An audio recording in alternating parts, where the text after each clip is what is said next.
1 январь 2026 жылдан баштап бардык жергиликтүү бийлик органдары, айыл өкмөттөн баштап район, область, министрлерге чейин башка мамлекеттик органдардын бардыгы коррупциялык элементтерге каршы текшерүүлөр жүргүзүлөт.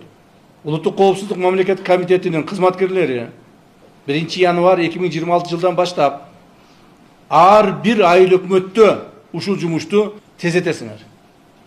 Ушул боюнча чараларды колдоносуңар. Ким мамлекетке зыян келтирсе, ким мамлекеттин бюджетинин эффективдүү пайдалана албаса, же болбосо мамлекеттик мал-мүлктү талап тоной турган болсо, ал жоопко тартылат.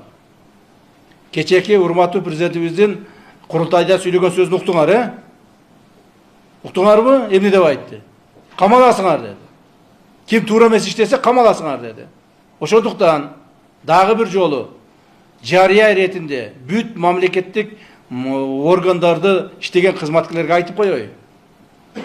Бул бир эле тармак эмес, бардык тармакка тиешелүү. Кимде ким мамлекеттен уурдабай, мамлекетке эффективдүү жардам бере албай, же мамлекеттин мал-мүлкүн талап тоной турган болсо, азыртадан жумуштан чыккыла. Жумуштан чыгып, бала чакаңарды спокойно өзүнүн иретинде жакшына калып баккыла. Бала чакаңардын, тууган уругуңардын, үй бүлөңөрдүн убалына калбагыла. Себеби талап өтө каттуу болот. Талап каттуу болот.